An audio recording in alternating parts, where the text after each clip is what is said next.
Buen día. Tecnología en construcción 3, programación de obras, clase 1, conceptos de programación de obras. En un proyecto, que es una secuencia bien definida, con un principio y un final identificados, se centra en alcanzar un objetivo claro. La responsabilidad de un director de proyectos es la conformación de la planificación a través de una red. En esta red hay parámetros que deben coordinarse, entre estos, tiempo, costos y algunos recursos. La figura del director de proyectos es la persona, la máxima autoridad en una obra, quien usa como un instrumento para el control de la calidad y el seguimiento de las obras físicas la programación, suministro de equipo de infraestructura, la llegada a supervisar a la obra de consultores y especialistas y se reporta a los miembros de la junta directiva de la empresa constructora. Un director de proyectos debe planificar, coordinar, supervisar, estimar y evaluar. ¿El qué? Los recursos. Recursos económicos, recursos tecnológicos, gestión del talento humano, organización administrativa, según el volumen de operaciones de las empresas. En este sentido, tenemos que hay empresas pequeñas, micro y grandes. Según el volumen de trabajo, la cantidad de empleados y la cantidad de recursos. Dentro de las partes de un proyecto, según un instrumento para la planificación y programación, podría hacerse a través de tareas, hitos y recursos. Estos tres elementos conformarán, por tanto, parte importante de la planificación. Las tareas son pasos para completar un proyecto. Entiéndase esto como las actividades de la secuencia constructiva. El hito es un evento que marca la finalización de un proyecto y los recursos pueden ser personas, o sea, personal de la obra, grupos de personas, equipamiento necesario, instalaciones y financiamiento. Este esquema que vemos en este momento nos indica en qué parte es un flujograma y en qué parte se encontrará la planificación de obras y por qué está en ese punto. Pues un proyecto, para ello tenemos que enmarcarnos en el proyecto ejecutivo, que forma parte de los documentos contractuales. ¿Qué son esos documentos contractuales? Planos constructivos y especificaciones técnicas, que estoy en este momento señalando, memorias de cálculo. Cuando yo tengo elaborado los planos, especificaciones y las memorias que ayudan a confirmar los planos, entonces comienzo mi programa de obras. Habiendo terminado el programa de obras, prosigo con un presupuesto. ¿Por qué va primero, el programa de obras? Porque del programa yo derivo indicadores para el rendimiento y eficiencia en aquellos costos directos. Asimismo, contribuyen a la conformación de los costos indirectos. Cuando he finalizado mi planificación de obras o mi programación de obras, prosigo con el presupuesto. El presupuesto de una edificación se construye a través de considerar costos directos y costos indirectos. Los costos directos son costos que inciden directamente en la obra, costos de mano de obra, costos de material y suministros, costos de equipo y herramientas. El indirecto es salario y prestaciones del personal, comercialización, mercadeo, impuestos e intereses bancarios. Como pueden observar, en los administrativos depende mucho del tiempo. Si no cuento con una planificación, por tanto no podré estimar el costo de administración del proyecto. Habiendo finalizado mi presupuesto, doy paso al permiso de construcción. Teniendo el permiso de construcción, es probable que el proyecto, para ser financiado, requiera un modelo de contrato. Después del modelo de contrato ya tengo mi conjunto de documentos contractuales, por lo menos la base. Habrán otros documentos según el proyecto. Para dar seguimiento a las obras físicas y cuando ya puedo iniciar con la obra, todos estos documentos se convierten en la base para el control de la calidad y la supervisión. En un proyecto que puede derivarse un producto de la construcción, un bien inmueble en este caso, está sujeto a insumos y demandantes. Veamos en este esquema como parte de los insumos de un proyecto puede ser las entidades gubernamentales, las instituciones financieras, los proveedores y los empleados. El producto se debe a la demanda, la comunidad, los consumidores, el medio ambiente, los competidores y los accionistas de la empresa. Esta es la interacción, más bien estos son los participantes y las líneas interactivas entre ellos se pueden ver en este esquema. Si yo no tengo un financiamiento, no puedo pagar salarios a los empleados, no puedo retribuirle a mis proveedores y no puedo dar utilidades a mis accionistas, etc. Si mi proyecto no es bueno, entonces no entraría a la competencia leal y luego también afectaría al medio ambiente, por tanto a la comunidad. Para la planificación de una obra deben tenerse en cuenta estas sinergias. Comenzaremos definiendo el talento humano, los recursos. No llamaremos recurso humano, llamaremos gestión del talento humano. Este se rige en el sector de la edificación para el sector de la administración por el Código de Trabajo. Es la industria de la construcción, el área de el talento humano que trabaja, que incide en la obra, puede estar regido por un contrato colectivo denominado laudo arbitral. El código determina la libertad para realizar un trabajo, el tiempo de jornal y las compensaciones y remuneraciones. Para formalizar un trabajo, la contratación, debe existir un contrato. Retomando el laudo arbitral, es un contrato colectivo entre el patrono y los sindicatos de trabajadores de la construcción. Establece el pago justo por las labores de la construcción. Lo que no esté en este arancel debe tratarse con los trabajadores. Ante todo, debe garantizarse una justa paga, una justa remuneración y la seguridad para los trabajadores, así como la calidad y las garantías para que el trabajador esté motivado y la empresa esté contenta también con su trabajo. El talento humano, y según el Código de Trabajo, se rige por los diferentes días que hay en el calendario laboral. En este sentido, los 365 días no son enteramente laborales. Tenemos que en un año podrían haber 52 días que son domingos y se denomina el séptimo. La mitad de los sábados pues se trabaja a razón de 14 días, las incapacidades y los permisos. Entonces podríamos decir que tenemos días no trabajados 123 y días trabajados 242. Esto debe ser contemplado en la programación de obras. Algunos conceptos de programación podríamos tener. Decíamos que las actividades del proceso constructivo se dividen en principales, procedentes, secuentes, ficticias y paralelas. Más adelante explicaremos en qué consisten o cómo se aplican estos conceptos. La programación de obras a través de la metodología PERT hace uso de la ruta crítica, que es definida por el conjunto de actividades que en secuencia son las más cortas en el tiempo de realización. Luego también existen las holguras, aquellas actividades que al ser finalizadas no afectan la fecha de finalización. Estos dos conceptos son muy importantes en la planificación de obras. Serán desarrollados más adelante. También tenemos los días calendario, los días hábiles, los feriados y la jornada laboral, que debe establecerse las horas de la jornada. En el sector de la construcción son 7 horas. Pero pueden trabajarse diferentes turnos. La nocturnidad tendría otras características. La programación es útil para controlar tiempos y fechas, por tanto, honrar compromisos, para estimar personal necesario, para estimar suministro de materiales, suficiencia de fondos, presentar reportes y avances de obra para cobrar estimaciones, si es el caso, el uso de equipos de determinado periodo y cumplir con determinados subcontratos. Veamos cómo en esta secuencia de imágenes se presentan algunas actividades. Se han organizado de tal manera siguiendo un flujograma. Veamos acá.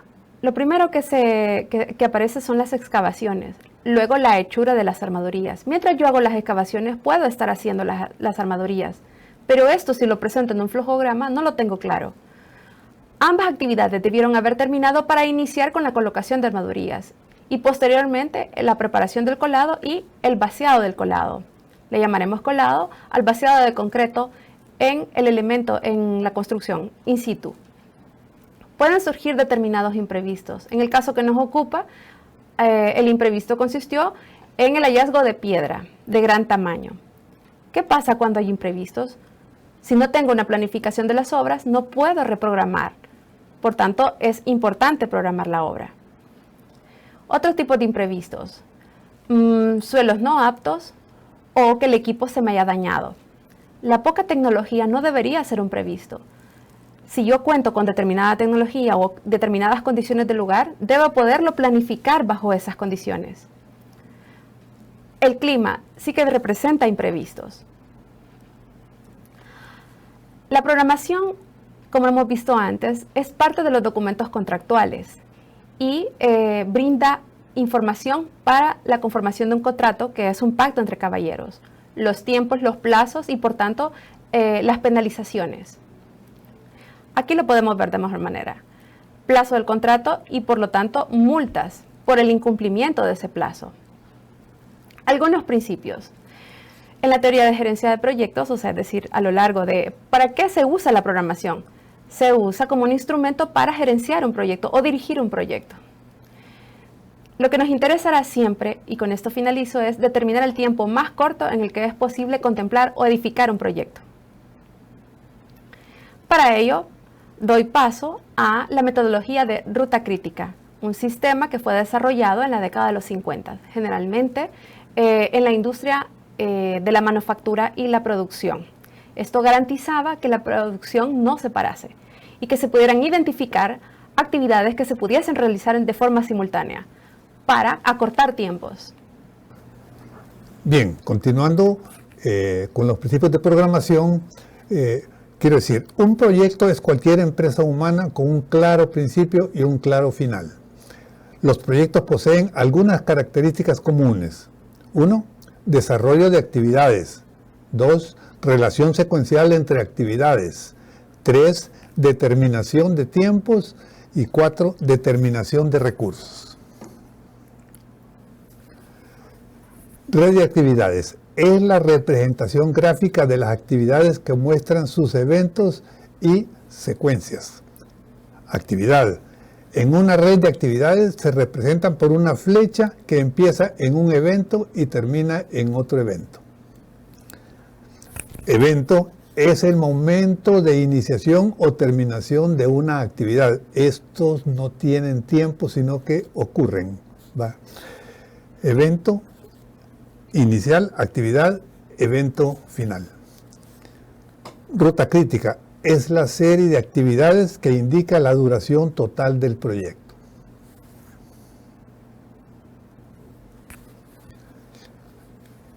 Varias actividades pueden terminar en un evento o partir de un evento varias actividades. Al construir la red debe evitarse que dos actividades que parten de un mismo evento lleguen a un evento final que sea el común. El gráfico muestra ahí en la parte derecha una representación incorrecta, es decir, dos actividades que comienzan en un evento y terminan en el mismo evento. Y para quitar esto y como una representación gráfica que no permita confusión, se incluye lo que llamamos actividades ficticias, es decir, ¿a qué actividad? No tiene nombre, no tiene ningún tiempo, pero su recorrido comienza en el mismo evento, pero no terminan en el mismo evento. Se inserta una actividad ficticia y con esto vamos a poder diferenciar ambas actividades.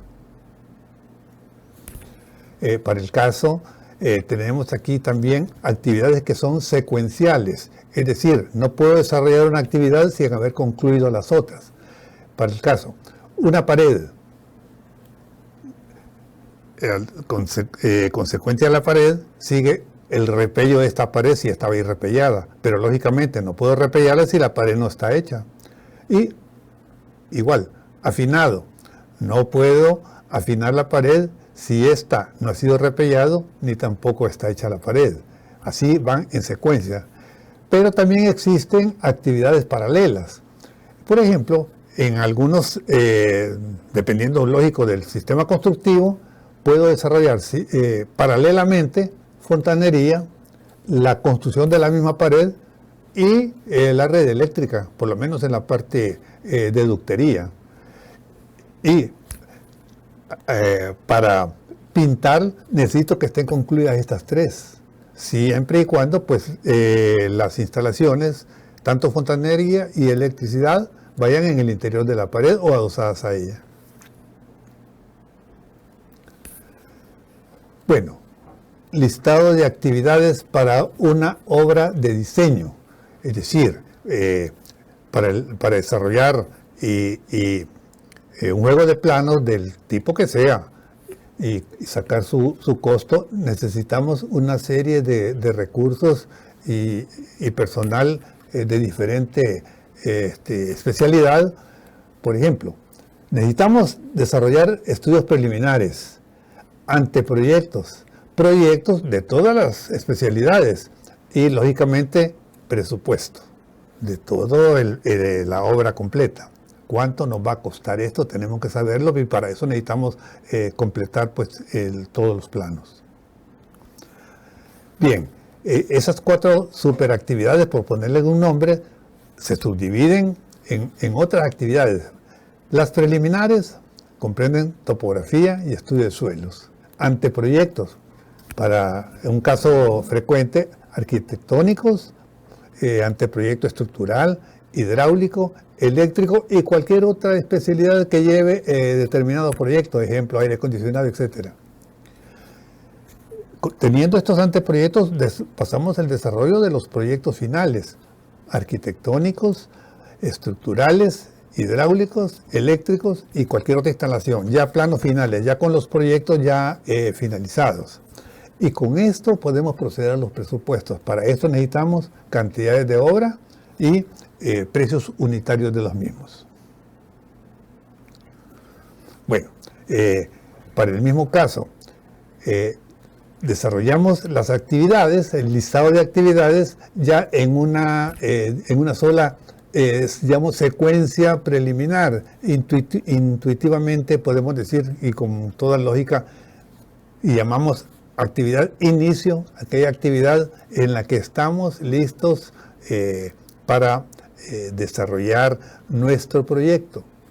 ¿Qué necesitamos? Topografía, estudio de suelos, anteproyectos, ya dijimos, arquitectónico, estructural, hidráulico, eléctrico, y concluidos estos, planos arquitectónicos, estructurales, hidráulicos, eléctricos, para el presupuesto, cantidades de obra, precios unitarios, y con esto ya podemos desarrollar el presupuesto y podemos decir, hemos concluido con nuestro proyecto, pero únicamente en su secuencia.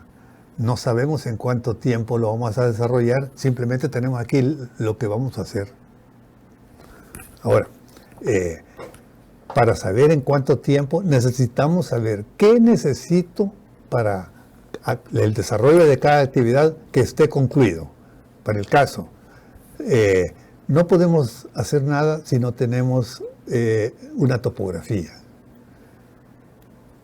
No podemos por ejemplo, estructurar o hacer algún anteproyecto estructural si no tenemos un estudio de suelos. Bueno, necesitamos un proyecto arquitectónico, necesitamos un anteproyecto estructural, un anteproyecto hidráulico y cualquier otro anteproyecto de instalación eléctrico, aire acondicionado, etc. Una vez concluidos los anteproyectos, necesitamos planos arquitectónicos, estructurales, hidráulicos, eléctricos, pero en cada uno de estos vamos a necesitar que previamente estén terminadas otras actividades. Por ejemplo, para el anteproyecto arquitectónico dijimos que necesitamos una topografía, ¿verdad? Pero no necesitamos necesariamente los datos finales del estudio de suelos. Para un anteproyecto estructural sí necesitamos el estudio de suelos y también el anteproyecto arquitectónico. Para un anteproyecto hidráulico, lo más probable es que necesitemos sí el anteproyecto arquitectónico, pero no necesariamente el anteproyecto estructural. Pueden ir en paralelo. Y así todas las actividades. Sin embargo, hay actividades que son necesarias todas las finales anteriores. Por ejemplo, para determinar cantidades de obra del proyecto, del desarrollo del proyecto, necesitamos todos los planos completos, arquitectónicos, estructurales, hidráulicos, eléctricos. Para los precios unitarios, igual, para costear y ver todos los recursos necesarios, necesitamos saber que estén terminados estos planos. Y una vez teniendo cantidades de obras y precios unitarios, hasta entonces vamos a poder desarrollar nuestro presupuesto final. Con esto podemos decir, hemos concluido Es decir, la red de actividades y sus antecedentes, y los podemos ya llevar a un gráfico. Así, vaya. Un diagrama de relaciones, como dijimos, son las actividades que hemos mencionado que tengan un claro principio y un claro final y con los antecedentes. Así formamos este gráfico. Vaya, y en cada una de ellas podemos ponerle la numeración que le hemos adjudicado en nuestro listado, ¿verdad? En el caso aquí, el 2 dice topografía, el 8 dice planos arquitectónicos, el 14 dice presupuesto, etc. Pero entrelazados con su antecedente. Y en el mismo listado de antecedencias, debemos, para poder determinar la duración final del proyecto, cuál es la duración de cada una de estas actividades. Para el caso, la topografía, bueno, ¿cuánto dura la topografía? Dependerá del tamaño del terreno, y para eso, en base a experiencias anteriores o consultando con el topógrafo que nos hace los planos topográficos, él nos va a decir en cuánto se tarda X o Y proyecto, desde que llega ahí con su cuadrilla o cuadrillas hasta que nos entrega los planos finales topográficos. Nos podrá dar información provisional para que en algunos casos puede comenzarse un anteproyecto, pero lo más sensato es tener los planos completos. Vale. El estudio de suelos, aquí para el caso hemos determinado 6 días, desde que llega la perforadora a la obra hasta que nos entregan los datos y recomendaciones finales, ¿verdad? No quiere decir esto que se intuya, para el caso del proyecto arquitectónico, cuánto tiempo, para tomar datos preliminares y poder empezar como decimos, a tirar líneas. Bueno, otro caso podemos ver en el listado, un plano hidráulico, por ejemplo, 7 días después del anteproyecto hidráulico. Cantidades de obra. Aquí en esto se ve que es necesario que estén todos los planos eléctricos, en todos los planos anteriores. Es decir, los numerados 8, 9, 10 y 11 en la lista que se presenta a la par. Y el presupuesto, las actividades 12 y 13 que se presentan en este listado. Bueno, aquí hoy tenemos ya las actividades con sus secuencias y en la parte inferior pues los tiempos. Como vemos la topografía, aquí ya le pusimos 5 días, estudio de suelo 6, los planos 9, planos arquitectónicos 9 y volúmenes de obra que 7 días nos tardamos, 8 días en precios unitarios y en presupuesto 4. Con esto, podemos desarrollar la ruta crítica considerando lo que es un tiempo de ocurrencia temprana, un tiempo de ocurrencia tardía y lo que es la holgura de una actividad. Si tiempo de ocurrencia temprana llamamos la flecha más cercana al inicio en que puede ocurrir un evento, la fecha, perdón. Tiempo de ocurrencia tardía, la fecha más cercana al final en que puede ocurrir un evento. Y la holgura de una actividad es el tiempo en que una actividad puede retardar su iniciación o terminar sin afectar la duración del proyecto o de la actividad que lo precede. Bien, la fecha más cercana al inicio en que puede ocurrir un evento se determina para el caso evento J, sumando a la fecha del evento I, o sea, del anterior, la duración de la actividad que sigue, y si a este evento ocurren más de una actividad, se sumará la del mayor tiempo. En el caso representado ahí, tenemos 3 actividades que comienzan o terminan en un evento. Una tiene 12 días, 12 unidades, otro 5 y otro 8. Se tomará la duración más larga, la 12. Ahora, el tiempo de ocurrencia temprana.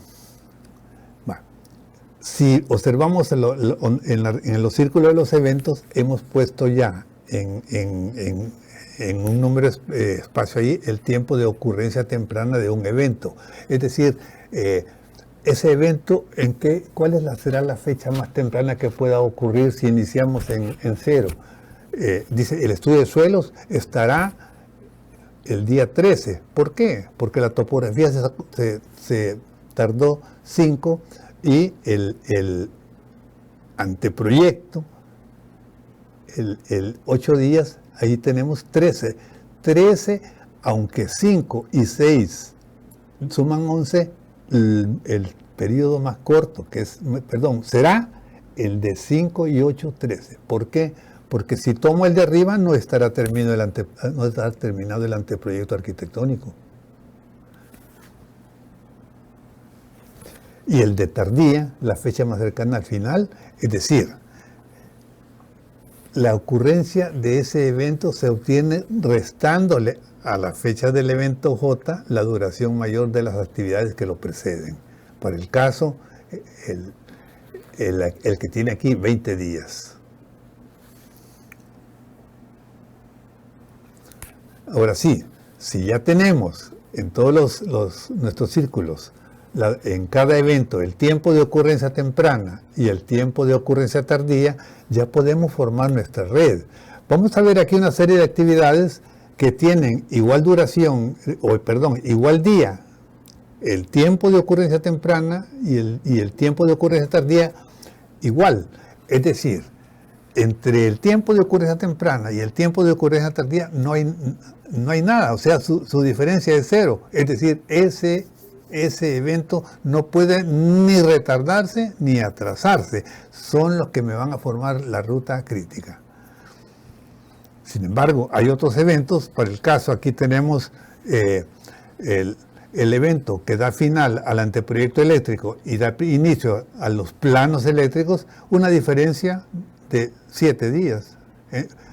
Puede terminar lo más tarde 23 días o más temprano al día 16. Ahí hay 7 días de diferencia y eso es lo que llamamos la holgura de la actividad que precede.